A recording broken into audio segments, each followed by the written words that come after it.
आने वाली है। तो आपदा का क्या है, आपदा कैसे नासा वर्कआउट होता है कि सूर्य में जो स्पॉट्स हैं, जब वो स्पॉट्स एक्टिव हो जाते हैं तो नासा कहता है कि अब जो है आपदा आने वाली है। तो इसके ऊपर गुरुदेव की बड़ी बढ़िया किताब भी है, संतुर वरिडियन करके पढ़िएगा, किताब का नाम है।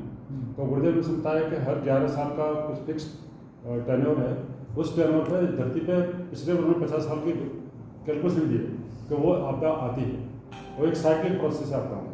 क्यों? तो उसका एक जैसे ज्योतिषी वगैरह है, ज्योतिष जिस तरह ज्योतिष बोलते हैं उस तरह का है पूरा कैलकुलेशन है, कभी उसमें नहीं फंसते। तो अभी स्ट्रेस जो है बहुत बड़ी समस्या बन चुका है और अभी वीडियो नहीं दिखाएंगे तो टाइम कम है। ये जो हमेशा हमें जब ध्यान करना है तो इस तरह का घर में फोटोग्राफ लगा सकते हैं। उगते हुए सूर्य, उगते हुए सूर्य का आइए ये शेयर करिए, आराम कर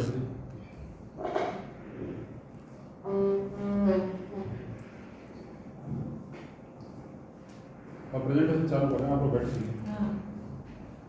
जितना दूर बैठेंगे उतना अच्छा रहेगा। और आइडियली ये है कि इस तरह का एक फोटोग्राफ अपने घर में लगा देंगे, पूजा स्थल पर लगाएंगे। तो बार बार क्या है कि जब भी हम गायत्री मंत्र का जप करते हैं तो हमें कहना है कि इसको गेज करें, देखें, त्राटक करें। इसको त्राटक करने के बाद आँख बंद करके यहाँ पर देखने की कोशिश करें, आगे चलें।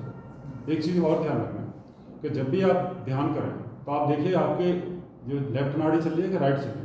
जब भी कोई स्पिरिचुअल प्रैक्टिस करनी हो, ये बहुत इंपॉर्टेंट पॉइंट है। 90% लोगों की इसलिए प्रैक्टिस नहीं हो पाती, प्रगति नहीं हो पाती, तो सूर्य नाड़ी चल रही होती है तब वो ध्यान और जप करने लगते हैं। बिल्कुल भूले नहीं, हमारी जो चंद्र नाड़ी यानी कि इड़ा कहते हैं, ठंडी नाड़ी, वो एक्टिव है, तभी कोई आध्यात्मिक प्रैक्टिस करनी है, ध्यान करना है। जब लेफ्ट एक्टिव होना चाहिए। अब कहेंगे कि हमारी लेफ्ट एक्टिविटी हो रही, हमारे पेट की प्रॉब्लम में हमारी सूर्य नाड़ी चलती रहती है। 80% लोगों की सूर्य नाड़ी 2-3 घंटे कंटिन्यूस चलती रहती है। तो आप कैसे ध्यान करें, कैसे जब करें? हमारी तो इड़ा चली नहीं रही, तो आपको करना क्या है, दाहिने करवट 2 मिनट के लिए लेट करें। दाहिने करवट ऐसे करें, लेट जाएंगे तो तुरंत आपकी लेफ्ट नाड़ी चल रही है। तो 5 मिनट आप राइट करवट लेके ऐसे लेटिए तो ये बाएं आपको खुल जाएगा। जैसे ही बाएं खुलता है तो आप जो है ध्यान और जब कर सकते हैं, करना उस समय करना चाहिए। तो ये बहुत इंपॉर्टेंट पॉइंट है जो कि दाहिनी तरफ लेटना है, दाहिनी तरफ लेटेंगे तो बायां खुलेगा, तो बायां का मतलब चंद्र नाड़ी। वैसे सामान्यतः तो दिन में सूर्य नाड़ी चलती है, नहीं ऐसे कहीं हर घंटे को बदलनी चाहिए। अच्छा, हर घंटे बदलनी चाहिए। अभी मैं प्रेजेंटेशन दिखाऊंगा आपको। बाबू 40 मिनट का टाइम होता है ना, रोटेशन का 40 मिनट का 1 घंटा आइडियली होना होता है। गुरुदेव 1 घंटा रखो। अभी दिखाऊंगा आपको, सब डेटा आपको दिखाता हूँ। कभी कभी तो दोनों चलते हैं। जब दोनों चल रही है तो सुषुम्ना नाड़ी खुली है। अच्छा, जब दोनों जब चल रही है कभी तो गलत नहीं बोलना चाहिए। वो स्थिति बहुत ही आइडियल स्थिति है, बहुत ही आइडियल है। उस समय हमारे जो विचार होते हैं बहुत समलाइन होते हैं, बहुत सूक्ष्म होते हैं, बहुत ही डिवाइन होते हैं। तो जब दोनों चल रही है इसका मतलब सुषुम्ना चल रही है, सुषुम्ना। और देखिए अभी हुआ क्या कि हम लोग बहुत बड़े फंसे थे। अंग्रेजों ने क्या किया, हमारी विद्या गायब कर दी और शिक्षा हाथ में रही। तो शिक्षा से क्या हुआ कि ये सारी प्रॉब्लम आ गई। हम बहुत बढ़िया प्रोग्रेस की और खूब एम्प्लॉयमेंट भी जनरेट किया और हमारे पास वेल्थ भी इतनी आ रहा है। अभी तो हम हवाई जहाज छोड़ने लगे, कम्युनिकेशन के लिए हर आदमी एंड्रॉइड लिए घूम रहा है। लग्जरी के इतने सारे लग्जरीज का हमारे पास साधन है। और हेल्थ केयर में आप देखिए करोड़ों अरबों रुपये की बिल्डिंग खड़ी हुई है हेल्थ केयर में। इतना सब कुछ मॉडर्न लाइफ में मॉडर्न साइंस ने हमको दिया हुआ, लेकिन इसके बाद हमारी स्थिति क्या है, हमने अपनी जमीन को पॉल्यूट कर दिया, अपने वाटर को पॉल्यूट कर दिया, एयर को पॉल्यूट कर दिया। ग्लोबल वार्मिंग आप जानेंगे, देखें, सोशल डिस्पैरिटी होगी। एक तरफ एक अंबानी बैठा हुआ तो एक तरफ 4 कोई भूखा भी बैठा, तो सोशल डिस्पैरिटी हुई। स्लम एरिया कितना डेवलप हुआ है, करप्शन किस तरह फैला है, टेररिज्म फैली है।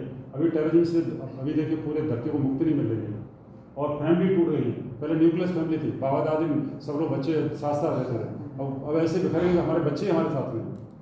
और आप देखिए ये सब इन सब के कारण आज हम स्ट्रेस में क्यों, पता चला कि 2 बुजुर्ग मदर फादर रह रहे हैं, उनको देखने वाला कोई नहीं, तो स्ट्रेस मिला है भाई।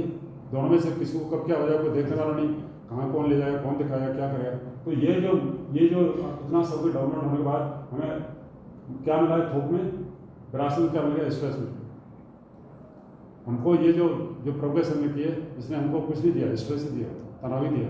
हमारा प्लेनेट को भी आज हमारा प्लेनेट भी स्ट्रेस में, कहीं बाढ़ आ रही है तो कहीं बादल फट रहे हैं, तो कहीं कुछ हो रहा है तो कुछ हो रहा है। मतलब हमारा जो प्लेनेट है, हमारा अर्थ है, हमने अर्थ को ही स्ट्रेस में डाल दिया।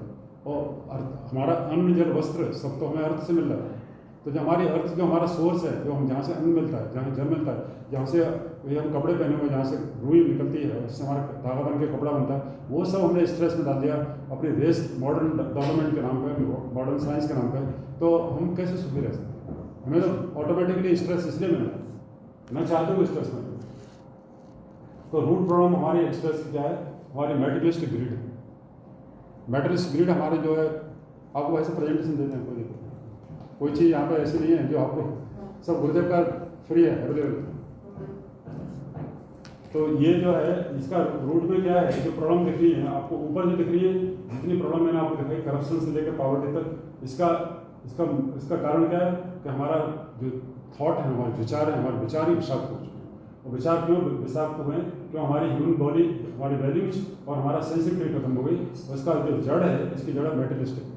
हमारे मेटेरियलिस्टिक हम जो अपनी सुख सुविधाएं बढ़ाने के चक्कर में जो मेटेरियलिस्टिक ग्रीड है, उसमें फंसने के चक्कर में ये ऊपर जो दिख रही है सारी प्रॉब्लम का एक ही रूट है। अब देखिए गांव में जो किसान है, मजदूर है, वो स्ट्रेस में नहीं है, जो कि झोंपड़े वाला उतना स्ट्रेस में नहीं है, जो जितने ज़्यादा पैसे वाला है, जितना ज़्यादा सुख सुविधा में, वो उतना ही ज़्यादा स्ट्रेस। लेकिन ये आदमी समझ भी रहा है, लेकिन वो पीछे मुड़ नहीं पा रहा, क्यों? वो हिम्मत नहीं कर पा रहा। अब वो हिम्मत कहाँ से आएगी? वो हिम्मत के लिए क्या करना पड़ेगा? हमें एक्शन लेना पड़ेगा। आप हिम्मत नहीं बनाएंगे, आप एक्शन नहीं लेंगे।